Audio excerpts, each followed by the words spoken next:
Harka fuunii kabajamtoota daawwattoota keenyaa kun qophii kiilooleedha. Sagantaa kiiloolee guyyaa isaaf yeroo isaa eeggate har'a siin biraan gahaa jira. Egaan kaarramoo akkuma argaa jirtan obboleessan baay'ee jaalladhuuf kabaju faarfataa yaada isaa shirii qabadee isinii dhiyaateera. Isinis bakka jirtan teessanii sagantaa kana jalqabaa amma dhumaatti akka isin waliin taataniif isin affeereera. Mee kallattii mangara obboleessa koo yaada isaa shiriittan darba yaadoo baga nagaan dhufte.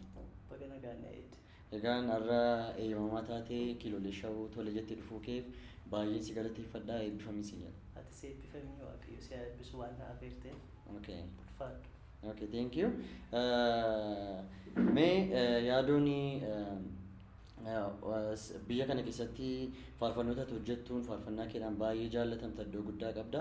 Keessumaa immoo uummata Oromoo bukkeetti baay'ee kabaja guddaaf jaalala guddaa qabda. Mee kana ilaalchisee maaltu sitti dhaga'ama sitti? Baay'ee natti tola maaliif yoo jettee wanti kamiyyuu yoo waaqayyoon biraa ta'uudhaa baate namni akkasumatti lafaa ka'ee sin jaallatu. Ani akka faarfannaa tokkootti faarfataa tokkootti waan addaa hojjedheera sin jechuu hin danda'u.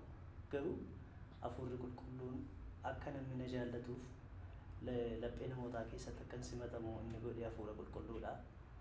Jaallatamummaa isa naa kennee sabni koo akka na jaallatu waan jedhe faarfannaan hojjedhu akka dhaggeeffatamu kan godhe hafuura qulqulluudha.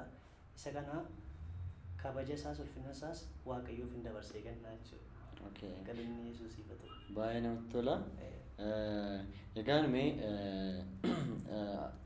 saba akkasii jaallatu kana bukkeedha ammoo sagantaa kana akka nu wal arginu waan beekaniif gaaffii tokko tokko si dhiyeessaniiru namooti tokko tokko. Egaan mee kallattiimaan gara gaaffolii namoota bukkeedhaati na qaqqabanii si gaafadha. Gaaffiin jalqaba irratti na qaqqabe tokko maal jedha? Yaadoon waggaa meeqatti faarfannaa eegale kan jedhudha. Faarfannaa yeroo tajaajila faarfannaa keessa galee mucaa xinnoo ta'eetan. Yeroo sana iddoo biraatti illee deebiseera. Deebii kana garuu ijoollee umurii xinnoos nama guddaatiifis barumsa akka ta'uu fi mucaa kutaa lama baratu ta'edha kan inni waggaa koo garuu nan gaafate isaati. Yaa tilmaamaani. Umuriin kaasnu. Tilmaamaan garuu mucaa kutaa lama baratu. Nama beektaa. Waggaa 8-9 jedhee majaadha. Yeroo sana dha. Yeroo sana. Waldaa eessaatti iddootti itti kaate sun immoo biyya eessaa ture?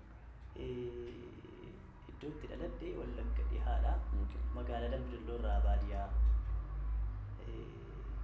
Iddoon itti Gooftaa Yesuus Kiristoosin fudhadhee. Achuma erga inni Gooftaa Yesuus Kiristoosin amanee fudhadheedha kan dibata akkasii keessa koo dhufe. Yeroo sana mucaa kutaa lamaati jechuudha. Umurii sanatti waaqayyo na dibee hamma ammaatti waggaa 22 faarfadheera yoo xinnaati. Waggaa koo hin tilmaamin. Hin tilmaamu waa'ee umurii kaasaa hin jiru. Waa'ee umurii sin gaafadhuunis. Sin gaafadhu. Mee kanuma wal qabsiisuudhaan waldaan kee maal ture yeroo sana? Amma immoo waldaa kam keessa tajaajilaa jirta? Waldaan itti Gooftaa Yesuus Kiristoosin akka fayyisaa lubbuu koo godhee fudhadhee waldaa Boroo Shogoo jedhama. Waldaa Makkaan Yesuusidha. Waldaan baay'ee jaalladhu. Iji koo kan naa baname Gooftaa Yesuus Kiristoosin achitti argee fudhadhee jaalladhee jechuudha. Okay. Gara gaaffii isa lammaffaatti deebi'a. Gaaffiin lammaffaa maal jedhaa? Mana barumsaa iddoo jedhamutti akka itti baratteettidha kan isaan na erganii. Manni barumsaa iddoo kun akka inni yaadutti baay'ee magaalaa baadiyyaadha. Magaalaa baadiyyaa sirrii jette. Sirriyaani? Magaalaa baadiyyaadha. Magaalaa baadiyyaadha. Mee akkamittiin mana barumsaa sana keessa deddeebitee akkamittiin barachaa turte mee? Seenaa yeroo sana ture mee xiqqoo ishee nu yaadachiisi. Saatii sana manni barumsaa sun baay'ee mana barumsaan baay'ee jaalladhuudha. Keejii achumatti baradhe keejii 1-2 achi immoo kutaa tokko kee amma kutaa 6 achitti baradhe. Yeroo sana keejiin jira ture? Jira. Keejiin? Okay. Ashi. Achitti baradhe manni barumsaa kun mana keenya irraa daqiiqaa 5 yookiin daqiiqaa 7 ta'a yoo baay'ate. Baay'ee mana barumsaa bareedaadha.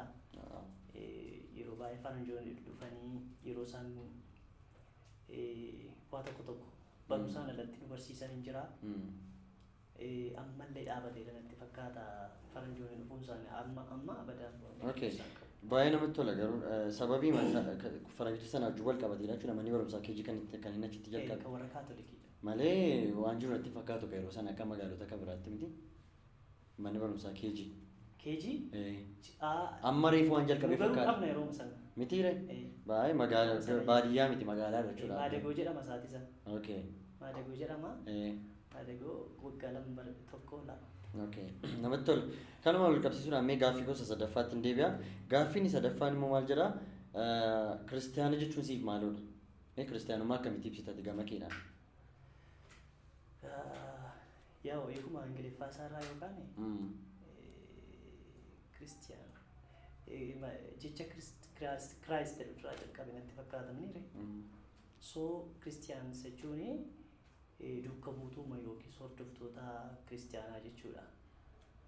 Kiristoosii warra fayyisaa lubbuu isaanii fudhatanii Kiristoos jireenya, Kiristoos karaadha dhugaadha, isaan alatti jireenyi hin jiru jedhanii warra Kiristoosin hordofan warra isa hordofan jechuudha kiristiyaansa jechuudha. Okay. Kanuma wal qabsiisuudhaan warra lammaffaa dhalate.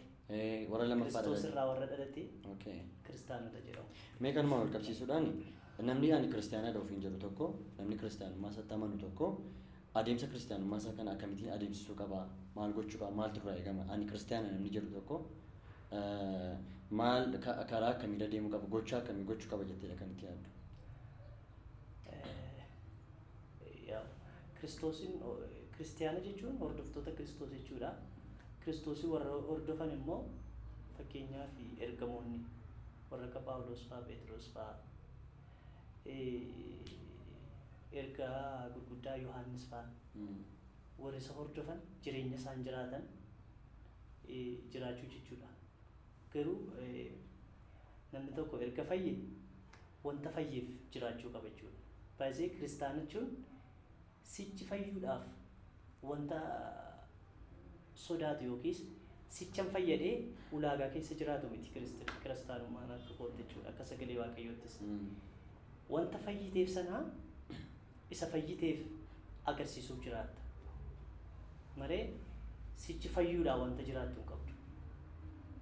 Kanaaf namni fayye immoo nama sammuun isaa nama geeddarame, hafuurri isaa nama fayye.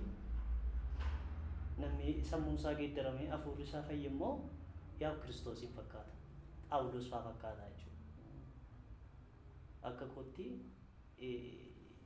hundee isaanii duukaa buunee jiraachuun nurra jiraata jechuudha. Waaw namatti tola. Egaan kabajamtoota daawwattoota keenyaa gaaffiin keenya haasaan keenyas akkuma itti fufeetti jira. Mee ammas gara gaaffii kottaa nutti hin darbaa. Amaloota ati qabdu keessaati utuun jijjiiree natti tola jettee kan itti yaaddu. Namootis guyyaa tokko tokko amala kee kanatu jijjiiratti jedhanis taasisuu danda'u hin beeku. Garuu jireenyuma dhuunfaa kee keessaa amala kanatu jijjiiratti jettee wanti itti yaaddu maaltu jirame? Amaloota qabdu keessaa. Amalan baay'ee jijjiiruu fi yaadaa ture keessaa tokko waa tokko booddee nafan ture. Sagantaa affeeranii akkasuma dhimmoota tokko tokko irratti baay'ee booddee affeerna. Yeroo nyaatta? Daftee argamtu jechuudha. Isa booda namoonni baay'ee yaadanaa kennu natti eekamu inni kaan immoo na rukutuu yoo barbaade ture. Okay. Isa booda anis of fooyyessaa dhufee baay'ee jijjiiruun barbaadan ture. Amma garuu mana barumsaa bees haayiskuulii gaafan galee akka yeroo sanaa sa'aatii balleessuu hin danda'amu. Sagantaan sa'aatii 10 taanaan maaliif on taayimii waan ta'eef yeroo qayyabannaa yeroo kilaasii waan jiruuf sa'aatii 10 itti affeeramtee jennaan 10 yoo dhattee hin ta'u. Kanaaf yeroo sana nuuf jijjiire jechuudha. Jijjiirtee jechuudha. Amma jijjiire. Kanaaf jijjiirameera. Kanaaf wanti jijjiiramu jiru jechuudha. Okay. Kanuma wal qabatee mee gorsa amma yoonaatti namni si gorsee keessaa kan ati hin irraanfanne jireenya kee keessatti ittiin geeddaramte har'a mootuun dubbadhe namni itti geeddaramuu danda'a jettu. Gorsa kee kan akkatti hirtuun barbaadachuu maraan immoo eenyu si gorsi? Gorsa jalqabaa ittiin jijjiiramee hiriyaan koo tokko Tolasaa jedhama. Dibatatu keessa koo yeroo reefuu kadhannaa dibati keessa keenyaaf fiilaa yeroo jiru sana dibata keessa keenya jiruun hojjechuu baay'ee sodaadha. Ati sirra ga'uu danda'a gaafaati sana. Ani baay'ee sodaadhan ture namatti bayyaasuu hin danda'u. Isa booda guyyaa tokko na waame ati maaloodhaa naan jedhe nama kaan jedhe inni ati sodaattu immoo maaloodhaa naan jedhe namaan jedhe kanaaf ati namaa inni nama waan ta'eef jedhee baay'ee na gorsee naa kadhatee isa booda gorsan hin irraanfanne keessa. Nama sodaachuu qabdu siin jedhe. Bakka maaliif beektaa amma yeroo baay'ee namoonni baay'een beekumsa qabu beekumsa isaanii sana baasuu hin danda'an. Sababii sodaa. Dibata qabu dibata baasuu hin danda'an. Bizinesa ayidiyaa qabu waanuma addunyaa kana jijjiiru qabaachuu danda'u. Garuu baasee ittiin hojjetu taanaan faayidaa qabu. Obboleessisuu maal na godhe beektaa? Ani faarfannaa barreessee nama alaaddan ture sodaadhe. Dhufeetu faarfannaa waaqayyo siif laatee namatutti faarfachaa jira. Waaqayyo garuu akka ittiin hojjettuufi naan jedhe. Isa booddee gorsii baay'ee na gorsii guyyaa 2-3 naa kadhatee isa booda baay'een ittiin hojjechuu jalqabee. Achi booddee sodaa isaa namatti tola baay'ee namoonni baay'ee akkuma jettee sababii sodaa wanta keessa isaanii jiru yeroo isaan itti baasanii mul'isnetu jira. Anis nama akkasii ture yeroo dheeraa fi naa kadhattaare narraa cabeera narraa cabeera amma sodaatu nama akkasii naa aveera tirraa cabsinarraa. Namatti gorsaa immoo kadhannaadhaan. Kadhannaas gorsaan siin cabsina. Baay'ee tola arginaan siin fidan rakkoon qabu. Mee kanatti aansuudhaan immoo gaaffitti kana si gaafadha. Namni yeroo dhumaaf si kolfichiise. Namni yeroo dhumaaf si kolfisiise. Yookiin immoo namni yeroo dhumaaf si boosise. Jira. Eenyudha yoomidha? Yeroo dhumaaf guyyaa tokko dura. Guyyaa tokko dura. Baay'ee. Dhimma bakka Lafuma gangaladhee kolfidheen guyyaa tokko dura. Kolfitee? Eessoobda? Paawuloostuu naa bilbilee. Paawulee, faarfataa Paawulee. Paawuloos Tagaanyii jechuudha. Wantichi siyyuu baay'ee si kolfachisitti nima yeroo biraa amma miti galu. Maalu nutti. Nan kolfee hin boonye galu. Kolfitee? Yeroo dhumaaf. Guyyaa tokko dura kolfitee. Baay'ee kolfitee. Baay'ee lafa gangalan. Innis hin kolfee. Anis baay'een kolfee. Nutti himtu ture? Waan biraadha wantichi. Hayyee. Waan nama kofalchiisudha garuu sittan hima yeroo biraa. Hayyee. Mee yeroo dhumaaf hoo yeroo itti boosse yaadattu? An badaa hin boo. Hin boossu? Hin boo. Maaliif ati nama miti hoo? Jechi koo waan namni boofaan kolfan beekaa seexana aarsuudha. Maaliif yoo jettee seexanni kaayyoon isaa baay'isee nama boosisuu, nama gaddisiisuu, ati akkasii.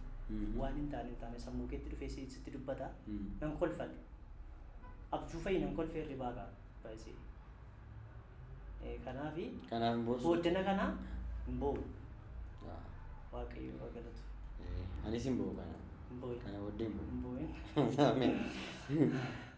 Mee jireenya kee keessatti guyyaa ati itti baay'ee ofitti boontee ani baguman dhaladhe jettee itti boonte guyyaa akkamii? Yoomirradha maal gooteetu? Yeroo kaastii koo tokko faan ba'ee gaafa sanaa waaqayyotti baay'een gammade. Jechuun maaliif hin gammade yoo jettee yaa hojii harka koo miti garuu gaafa kaastiin koo faarfannaan koo asiisa mana namaa bira gaafa darbuu dhaquu magaalaa keessaa taaksii keessaa akkas gaafa dhaga'u bakka waaqayyoo kaayyoof na uume waan ta'eef bagan dhaladhee gaafa sana baay'een gammade. Bakka dhalachuun kun sirriidhaatti. Nama gammadde. Sirrii mana. Mee sama wajjin wal qabsiisuudhaani faarfattoonni baay'ee gaafa sagalee isaanii itti faarfatanii of dhaggeeffatan itti karaa darbanii of dhaggeeffatan baay'ee dhiphatu ittiin tolu. Sagalee isaanii deebisanii dhaggeeffachuu. Ati akkam namee kana irratti sagalee kee gaafa deebistee dhaggeeffattu sitti tola? Baay'ee natti tola. Dhugamoo? Baay'ee natti tola. Sababiin isaa waan kanarratti mudannoo baay'een qaba. Akkuma sila sitti yoo diippilii yoo keessa galuu baadallee gaafa waaqayyo faarfannaa naa laate sagaleen koo akkas miti. Siistemiin akka keessaa sagalee wajjin wal qabate sirriin ture uumamisaa jechuudha. Isa boodaa faarfannaa gaafa faarfadhus gaafa naasa'us namni natti kolfu tura. Maaliif wanticha nama kofalchiisa. Funyaanii naasuuf taanaan jedhu tura. Kanaafi wanti sun sammuu kootti baay'ee mooraalii koo baay'ee cabsee waan jiruuf.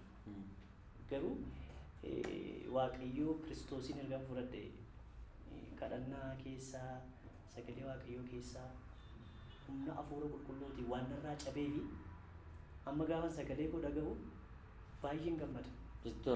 Deebisee gaafa nuuf dhaga'u baay'een gammada. Baay'ee dhimma kanatti kaasee fi ijoolleen baay'een jaallatan sagalee isaanii gaafa dhaggeeffatanii uumaa dhiphatu. Sagalee bareeduudha. So ati jaallataa jechuudha. Akkas ta'uu hin qabu. Miti? Baay'ee namni tokko of fudhachuu qaba jalqaba. Kanaafi sagalee kee jaallachuu qabda, personality kee jaallachuu qabda, eenyummaa Kiristoosiin qabdu keessatti qabdu jaallachuu qabda. An baay'een jaalladha gara kootiin. Namatti tola kun gamanumaan ergaadha. Namoota sagalee isaanii dhaggeeffachuu sodaataniif dhiphataniif ergaa guddaadha jedhee yaada. Egaan gaaffii baay'ee si gaafachaa ture, haasaa baay'ee haasaa ture amma kallattii gara tapha gabaabduu tokko qopheessee gara tapha sanaatti dabarra. Garuu kana dura wanta si gaafachuu barbaadu amma hundi keenya ijoollee taanii guddannee deemsa baay'ee booddee guddannee ammas geenye haasaa baay'ee taphannee guddanne egaa tapha baay'ee jechuudha. Mee deemsa akkamiidhaan nuti tapha akkamii taphatte jireenya kee amma dhufte kanatti? Ijoollee xiqqoo taane tapha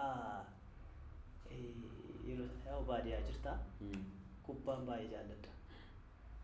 Yeroo hoolaa yaasnu yeroo horii tissinu kaasii ciccitaa. Ishee kaasii ciccitaa irraa hojjetamtu kaasii. Barbaannee kosiifaa keessa barbaadde argatta. Taphadheeran iyyuu ishee koo. Yoo maalee goote immoo ol kakaati beekta feestaalii. Carqiyoo keessa keesse carqiyoo keessa keesse akkasa balloonee san waliin ka'u akkasa amma gabaarraa bitanii osoo hin taane feestaalii keessa gaafa keessu garuu lafaa ol kaka'ee deebi'aa jechuudha. Yoo carqii keessa tulte akkam ta'a? Duffee machi taphaa. Okay, duffee machi taphaa jechuudha. Okay. Isa booda feestaalii keessa tullee guddisnee isa taphannaa jechuudha. Lammaffaa immoo fixeensa keessa waan ta'eef feestaaliin hin danda'a dafeen ciccitu. Kanaaf isa taphannaa kubbaa miillaa cimaan ture. Maqaan ishee maal ture? Isheen akka iskaalsii fa'aa hojjetamtu kun. Kubbaa mannaani. Maqaa wayii qabdi. Carqii jennaan kubbaa carqii jennaan naannoo keenyatti. Okay, mee haa ta'u kan. Mee amma kallattii gara tapha koo ishee taantu kanatti dabarra. Tapha nama qopheesse kun tapha gabaabduudha. Taphittiin biskuutii bitamtee dhuftee jirti. Biskuutii kanaan anaaf si chaalenjii wal goona. Fakkeenyaaf anis wanticha nan yaala. Ati si yaalta. Abbaan wanta sana dafee nyaate. Badhaasa qaba? Badhaasa qaba. Badhaasa qaba. Badhaasa garuu as miidiyaa irratti as immoo si qophaa'eeran. Wayyaare. Sarpiraayiziidha jechuudha. Ammoo atuu fudhee Siilaan sammoo. Badhaasa qopheessineerra miti. Kanaaf si qophaa'eera. Rakkoo tokko hin qabu. Kanaaf amma gara taphichaatti deebinaa jechuudha. Okay. Biskuutichi kanadha.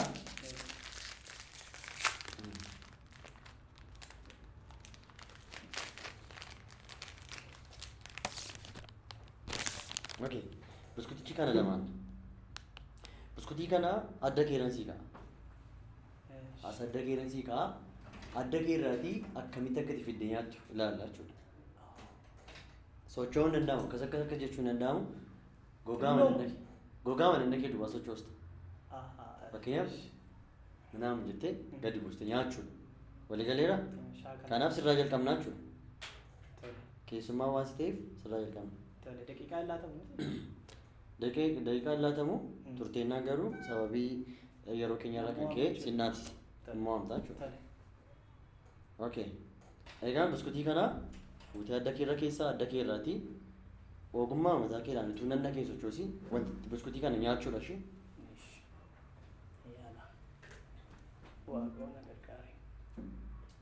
Baay'ee gadeedha ammayyu. Maali? As butiitii gadeedha. Akkasii? Sochoosaa jirta morma kee sochoosaa jirta morma sochoosuu hin danda'amu. Morma sochoosuu hin danda'amu. Morma sochoosuu hin danda'amu. Ol jechaa jirta ammoo gadeedha ammayyu. Sirriidha amma addi keessa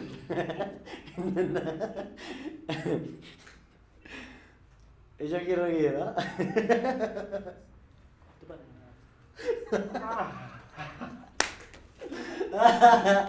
Ani nyaar dandee kan. Ani ngoo dandee. Egaan kabajamtoota daawwattoota keenya amma ana kan itti fufu.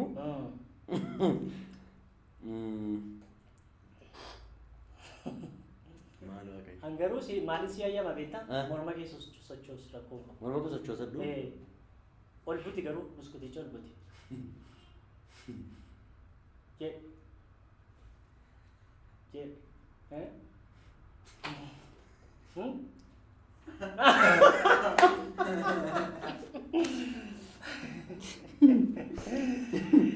Simu addeera walumaa gala. Danda'u. Naan taane. Simu addeera. Naan taane. Ati garuu kana ijoollummaa keetti yaalti taa kana silaa. Amma mana. Si shakkan baay'ee si shakkan. Amma manatti. Har'umarraa. Dafee waa naa gala. Anaaf naan galuudha. Sii gala lakki. Amma na yaalamu naa goone. Ay tokko carraa sii laadhu laata. Ani garuu tu nageenaa wayyi. Naa ta'an jiru kaa. Ay sii laadhaa dhiisi. Jechuun gara laafessa waan hin ta'eefani. Maali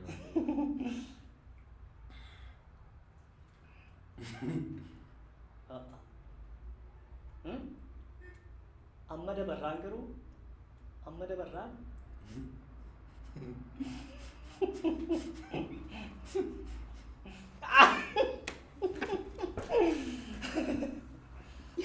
naan taane yaa. hin dandeenye jechuudha. Naan taane bakka anaaf naan taane. Kabajamtoota daawwattoota keenyaa hin dandeenye tapha kana yaadoon taphicha nama wateera ani si'a lama yaalii hin dandeenye. Egaan dhuguma yaada isaanii ijoollummaa sirriitti fayyadamee guddate. Amma garuu umurii isaa nutti himaa jiru malee. Dulloomee isaarras baay'ee taphachaa jira jechuudha. Baay'ee xinnoodha. Baay'ee namatti tola. Mee amma immoo kallattii mana ammas gara tapha sattaanutti hin darba. Taphiin nama baay'ee bareeda ture. Mee ammoo kallattiidhaan gara tapha sattaanutti hin darba. Taphiin itti aanu kuni taphas mini chaalenjii mana kunis maaloodha walaloomsii kenna. Walaloomsii kenna. Walaloo kana daqiiqaa lama gidduutti yeedaloota hojjettee faarfannaa nu faarfatta. Daqiiqaa lama sii kenna. So daawwattoonni keenya bakka jirtan teessanii akkamitti akka inni hojjetu maal akka inni godhu na waliin daawwadha. Walalicha sii kenna gaa hubannaa na dhaggeeffadhu. Arrabni koo galata kee himuuf kan uumame. Harki koo akkasiif hojjetuuf kalaqame. Miirri koo ulfina kee akka himu dabareedhaan si jajatee akka faarsuuf sagaleedhaan. Tole ishii faarfadhu. Arrabni koo galata kee himuuf kan uumame. Harki koo akkasiif hojjetuuf kalaqame. Miirri koo ulfina kee akka himuuf dabareedhaan si jajatee akka faarsuuf sagaleedhaan. Waaw. Iskeeliin kun maal jedhama? Sekendii jedhama akka. Waaw. Kabajamtoota daawwattoota keenyaa waan hin jedhu qabu. Thank you. Baay'ee ulfaadhu baay'ee bareeda baay'ee. Gara faarfannaatti jijjiiru asumaan. Moo faarfannaa homaaf hin goonu? Hin dandeenye. Mee kottu chaalenjii yoo tokko si taphachiisa. Tole. Amma waalziidhaan amma. Mee amma immoo reegee naa godhu. Iskeelii kana keessaa? Iskeelii barbaaddeen reegee naa godhu. Istaayilii namaa waalziidha miti ree? Amma immoo reegee naa godhu. Arrabni koo galata kee himuuf kan uumame. Harki koo akkasiif hojjetuuf kalaqame. Miirri koo ulfina kee akka himuuf dabareedhaan si jajatee akka faarsuuf sagaleedhaan. Waaw.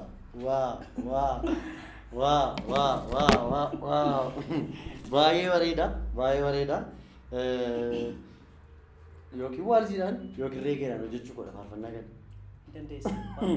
Na gargaartanii? Sin gargaara. Baay'ee ulfaadhu. Mee ammoo baay'ee namatti tola yeroo amma nu qabaachaa jirru kuni. Mee ammoo kallattii gara gaaffiittan si darba. Gaaffiin amma itti aanee si qabadhu kun immoo maal jedhaa? Okay, gaaffiin amma itti aanee si qabadhe kuni dandeettii ati qabdu. Garuu namoonni si beekuu hin dandeenye dandeettii ani qaba garuu namoonni na hubachuu hin dandeenye narratti argaa jiran jettee yaaddu. Dandeettii akkasii nan qaba jettee kan yaaddu jiramni ofuma keenya. Mee waan akka jedhame dandeettii dhoksaa tokko faarfannaadhaan ala. Dandeettii hojii dhabuu baatellee waan keessa koo jiru haa ta'u. Waama keessa kee jiru. Wanti keessa koo jiru sagalee waaqayyoo barsiisuudha. Waa. Ani amala koo keessaa kitaabota baay'een dubbisaa. Okay. Kitaaba sagalee waaqayyoo riferensii jechuudha. Gaafan dubbisu immoo qabxii qabachaanii dubbisa. Dhaqee gaafan rafu yookaan gaafan taa'u keessa kootii na nyaata bakka. Yoomumanii wanta kana of keessaa baasee dhalootatti himaa. Sagalee gurguddaadha. Sagalee gurguddaa sagalee dhaloota baay'ee gargaarudha. Utuu waaqayyo na keessaa baasee karaa na keessaa baasu hin beeku malee yeroo qaba. Yeroo qaba Yeroo waaqayyo. qaba yeroo isaatti keessaa mul'ata. Kanaafuu akkati kennaa akkasii qabdu namni illee si hubachuudhaa qaba jechuudha karaa kan biraa.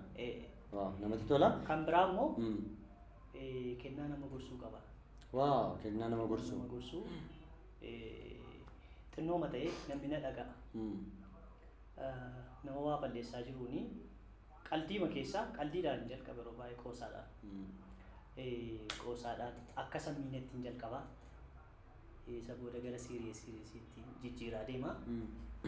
Kennaa kanas waaqayyo keessa koo waan jiruufi akka utuuna keessaa bahee garuu yeroo qaba waaqayyo yeroo qaba waan ta'eef kennaa gosa.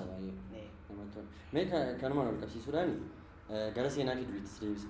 Yeroo tokko Dambidollootu jirtu waldaawitti faarfannaaf affeeramte tajaajila faarfannaaf.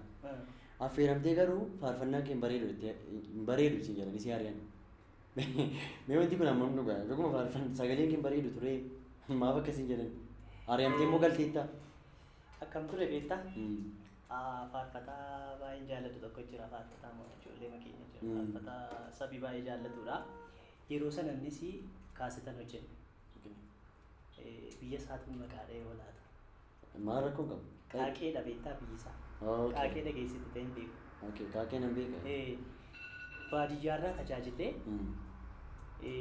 baadiyyaa qaaqee tajaajillee magaalaatti dhufnee dadhabnee jirra waan ta'eef waa nyaannee lallaafaa dhufnee akkas buna dhugaatuu jirru jaarsa tokko dhufuun argine.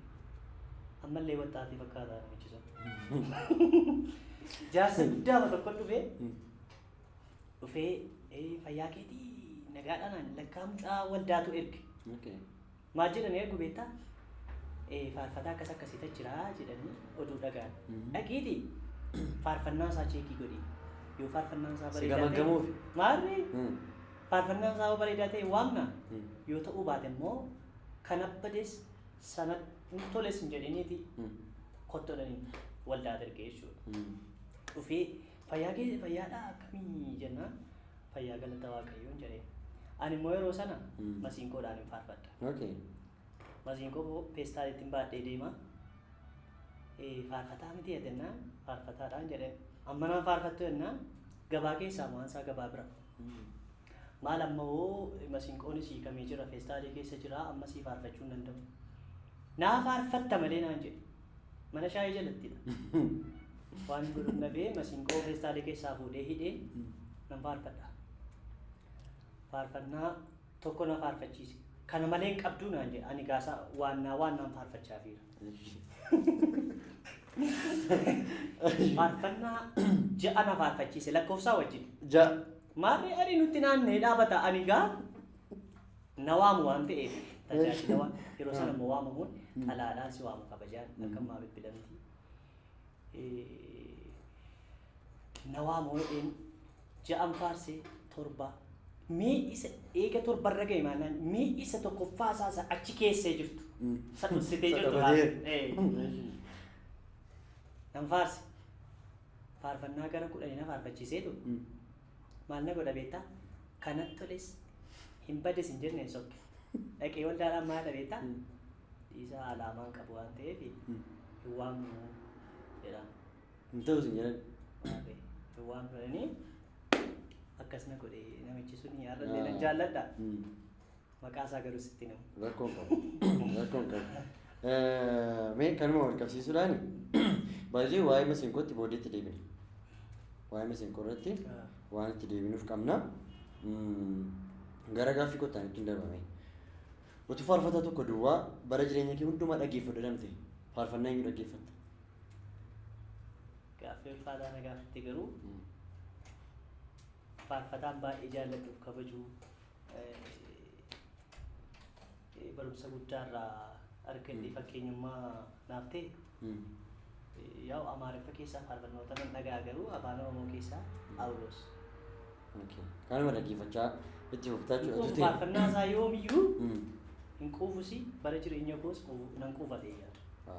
Kanaafuu kan isaadha jechuudha. Baay'ee Okay, kanaafuu kan Phaawulosin dhaggeeffataa jechuudha. Baay'ee namatti tola.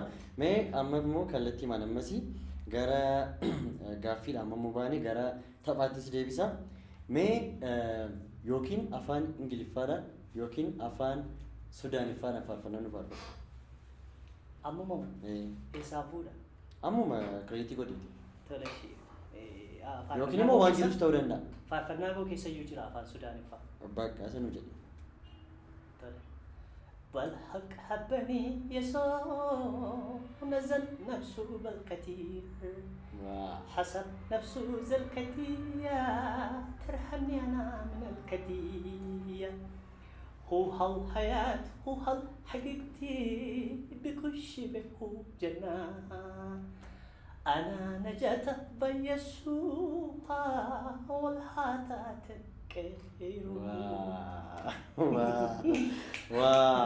baay'ee namatti tola. Baay'ee yoo dhiiga isaan beeku ta'eyyuu ameen ameen ameen. Hiiki isaa maal jechuudha beektaa?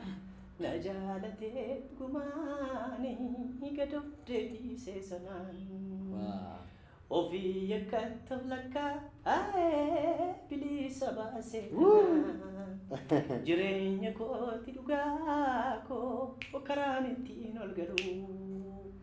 Yesus kotiin milkaa'ee heeraa waan biraan abbaduu. Baay'ee namatti tola kabajamtoota daawwattoota keenya akkasiin baay'ee ittiin eebbifamaa jirtan abdii guddaan qaba. Mee ammas kallattiidhaan gara chaalenjii kottaanitti darba. Duratti masiinqoodhaan faarfatta turte. Eebsitti mee? Eebsitti mee? Maal yaadu amma ofii kee laasufte kan ofii magee mana shaayii jalattanii masiinqoodhaan. Goggoree naasee tole. Okay.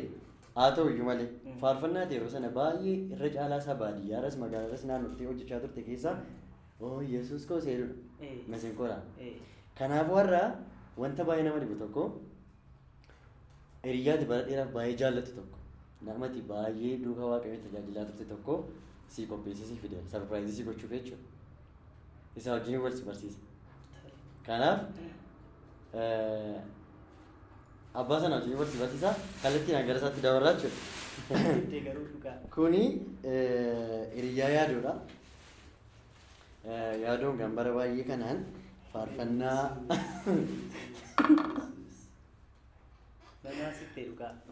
baay'ee jaallatani? Baay'ee. Okay. Innaa akkati baay'ee jaallattus beekaa. Akkati masiinqoodhaan bara baay'ee faarfannaa hojjechaa turtes nan beekaa. Faarfannoota hojjechaa turte keessaa garuu Yesuus koo isa jedhu namooti baay'ee isaan si beeku. Ani immoo barbaadee hiriyyaa yaadoodha jedhee barbaadee sii fidee. Eessa argatte garuu? Inni iccitiidha. Inni iccitiidha. Inni iccitiidha. Kanaaf hiriyyaa kee kanaan weelkam jedhiitii fudhadhuutii akkasii wal bartanii barbaada.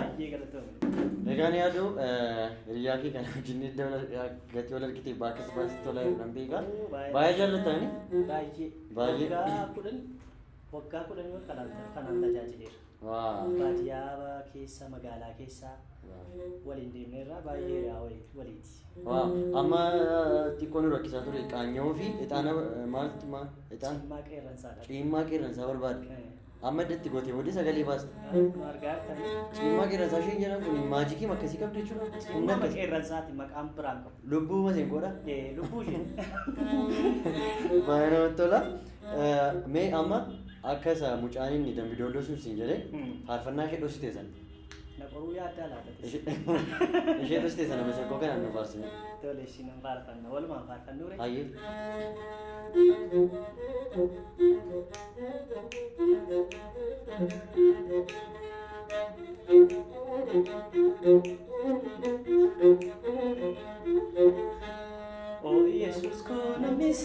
baatu yeroo hundaa ani argatu humni kudhan mirgatti yoo kufani humni tokko mirgeetti yoo kufani haati nama wajjin hin jiraanna homaa gochuu tasan danda'ame erga waaqa akkasii qabaadhe waan tokkollee hin sodaadhu ani waan tokkollee hin sodaadhu ani waan tokkollee hin sodaadhu ani waan tokkollee hin sodaadhu ani waan tokkollee hin sodaadhu ani.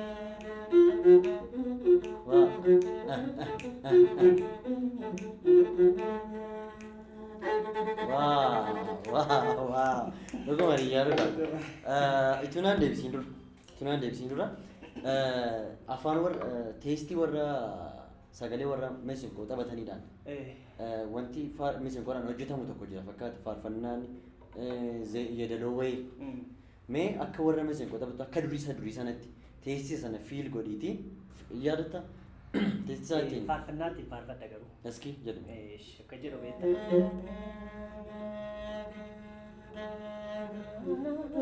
Yesus. Oh, sorry. Rakkoon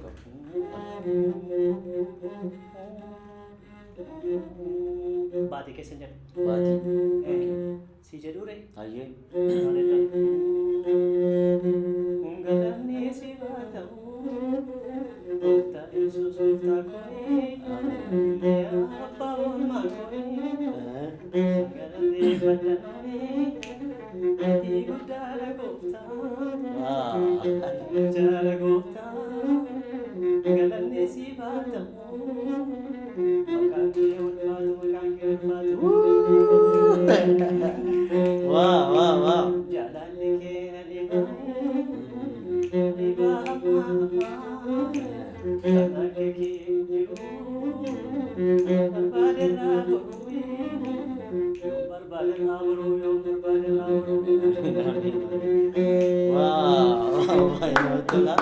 Baay'ee namatti tola. Dhuguma baay'ee madandeessa. Badaan danda'u garuu dhimma itti bahee dhimma na baasteetti baay'ee.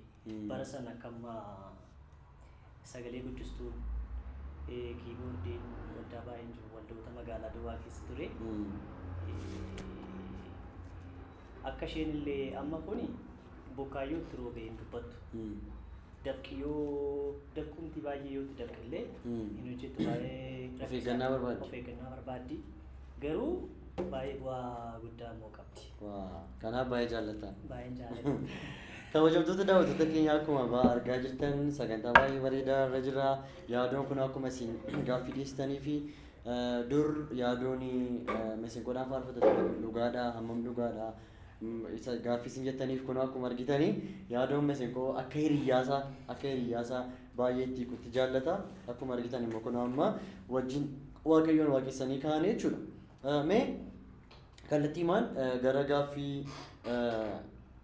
yeroo amma kana ilaalchinsi gaafadha. Yeroo amma yeroo isin jedhu amma yeroo xiqqoo booddee gara albamii keessaa afuraffaa nu gadhiisutti dhufaa jirta. Akkati istuudiyootti deddeebi'aa jirtus nan beeka. Hojii guddaa irra akkati jirtu. Mee albamii kee tokkoffaadha gasee amma albamii kee afuraffaatti chaalenjiin jiru maal sitti fakkaata? Garaagarummaan albamoota kana afran gidduu jiru maal sitti fakkaata? Inni hammaa kun immoo adeemsa kamiirra jira? Egaa faarfannaan mootummaa waaqayyoo babal'isa. Hundumti keenya yoo ilaalle nama 10 nama waldaa keessa jiru keessaa yoo gaafatte lallabamoo faarfannaadhaan gooftaa fudhatte yoo jenne nama 10 keessaa yoo xinnaate namni 8 namni 7 faarfannaan gooftaa fudhate. Lafa lallabaan ga'uu hin dandeenye lafa waldaan natti evangelaayiz gochuu hin dandeenye faarfannaan waama kamiin iyyuu naqa. Kanaaf faarfannaan mootummaa waaqayyoo lallabuu keessatti gahee guddaa qaba. Kanaaf chaalenjii guddaa qaba. Hafuurri hamaan immoo biyyi nuyi keessa jirru kun biyya lafaa Yesuus Kiristoos biyya lafaa iddoo baay'eetti jedhe biyya lafaa kana hafuura hamaa busha. Waama beekamaadha. Indooma afaan Giriikiitiin kosmoos jedhama. Kosmoos jechuun lafa uummati murtaa'an irra jiru. lafa murtaa'aa uummati murtaa'an irra jiru hafuurri hamaan kan geggeessu jechuun siisteemii hafuuramaa keessatti kan geggeeffamu jechuudha. Garuu gaafa nuyi wangeela lallabnu faarfannu mootummaa waaqayyoo carariin mootummaa waaqayyoo dhufeetu biyya lafaa kana qaqqaba. Sii galee gaafa kiristaanonni babal'ataa deeman carariin sun babal'ataa mootummaa waaqayyoo akkasitti bal'ataa deema. Kanaaf hafuurri hamaan seexanni biyya lafaa kana keessa faarfannaas lallabas hin jaallatu. Akkuma kiristoon lallabamu hin jaallatu. Kanaaf waama warra kaanii mijatutu faarfannaa irratti siin mijatu. Tarii ana qofaan moo miti kun.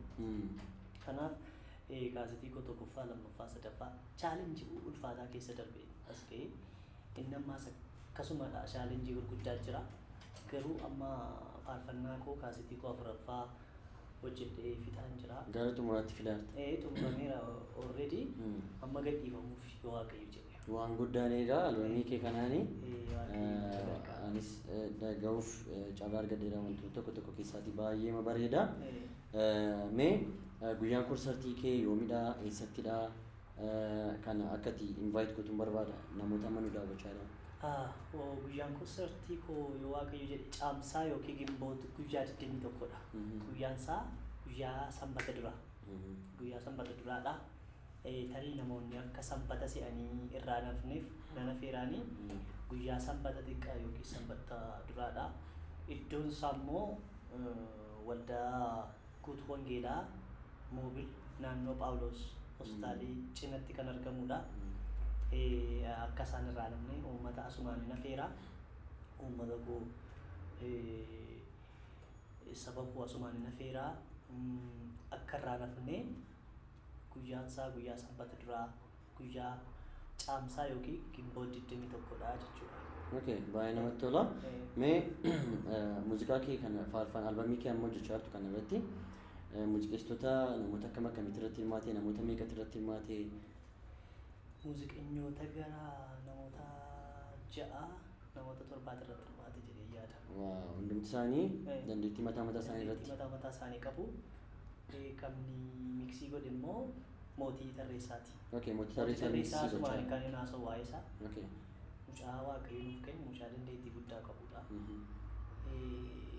Saba keenya keessaa faarbaayizee muuziqaan miksiin qabu taanaan mataan miilli isaa beekamu. Waama bareedaa waama dhimma baasutu awwaalamee hafa. Mangeenii waaqayyo mucaa nuu kenne miksingii sagalee namaa baalaansii sagalee muuziqaaf sagalee namaa baalaansii godhee babbareechee kanatti annoo dhiyeessu waaqayyo isaa eebbisu isa qofaa immoo miti. Kanuma muuziqsiisiiti namoota galateeffachuu barbaaddu kallattii maal amma galateeffadhu. Namoonni galateeffachuu barbaadu baay'ee nama naa wajjin dhama'e keessaa Paaster Daandanaa kan jedhamu. Asuma ollaa kun naa wajjin jira. Rakkina ulfaataa keessatti yeroon abdii kukkutadhe baay'ee jira. Paasterii keenya baay'ee waaqayyo isaa eebbisu nama naa kadhatu nama na gorsu nama nan nuffine ani Paaster Daandanaa arge. Yoo balleesses saatii sana natti naasa'u garuu yeroo biraa waamee kan na gorsuudha. Akka faarfannaa kan hojjedhu immoo baay'ee na jajjabeesse. Kanaafi waan baay'eedhaan na bukkee dhaabbateera. Gorsaa fi jajjabeessuu duwwaadhaan miti. Waan baay'eedhaan kiisii isaatiin illee na bukkee dhaabbateera. Lafa inni jirutti maatii isaa waaqayyo isaa eebbisuun jedhaa. Nama waaqayyo naa kenne isadha. Nama galateeffachuu kana duwwaamini muuziqeessitoota faarfannaa koo hojjetan Caalaa, Mootii Tarreessaa, Roobeel, Dassee, Eliyaas Gurraacha. Beektaa Eliyaas Gurraacha? Eeluu. Eeluu. Nan beeka. Eeluu akkasuma Nahimiyaa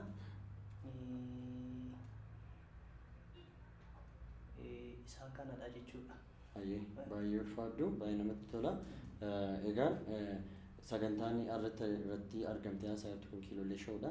Mee Kiiloolee Shoo ergaa akkamii qabda? Jaalala akkamii qabda? Dhaamsa akkamii qabda? Maqaa masaarraa yookaan maqaa bareedaadha. Kiiloolee jechuun akka afaan Oromootti sagalee bareedaa jechuudha. Sagalee bareedaa, sagalee nama hawwatu jechuudha. Ati immoo sagalee Kiristoosiin dubbatta. Kiiloolee kanaanii Kiristoos gaafa jettee dubbattu baay'ee nama hawwata jedhee yaada.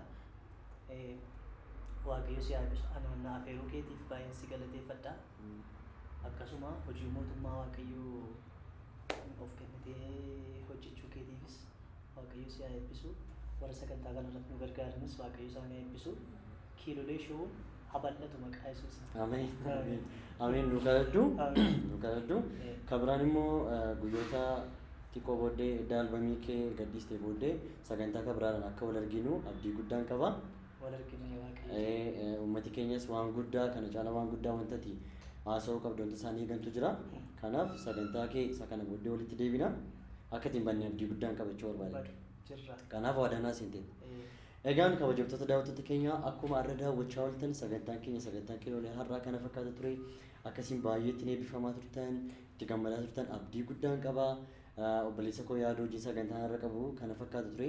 Sagantaa kana qopheessuuf qindeessuudhaan kan isin waliin ture an obboleessa keessan Saamu'eel Taaddasaadha. Kallattii mangaroo ergaan isinii dabarsuu barbaadu gaafa 21 koonsartii obboleessa keenya eebba albamii obboleessa keenya faarfataa Hidhasaa Shirrii iddoo inni jirutti maatii keessanii wajjin hiriyaa keessanii wajjin taatanii iddoo kan biraa deemuu dhiistanii akkasiin dhuftanii koonsartii kanarraa hirmaattaniif anis gamanumaan isin affeerira maqaa kiiloolee shoodhaanii. Kanaaf sagantaan keenya har'aa immoo kana fakkaata ture. Sagantaa kana guyyaa hundumaa 7 Spirit TV irratti argachuu dandeessu. Kallattiidhaan immoo karaa YouTube kiiloolee show jedhu kanaan na argachuu dandeessu. Yaada yoo qabaattan, qeeqa yoo qabaattan akkasumas namoota akka isaan isinii dhiyaatan barbaadan yoo jiraatan karaa toora bilbila keenyaa nu erguu dandeessu. Karaa toora feesbuukii keenyaas yaada qabdan hundumaa nu erguu dandeessu. Waan jalqabaa malumaatti na waliin turtaniif kabaji koo guddaadha. Eebbifamaa ulfaadhaa. Torban sagantaa bareedaa dabraadhaan immoo arginutti nagaatti.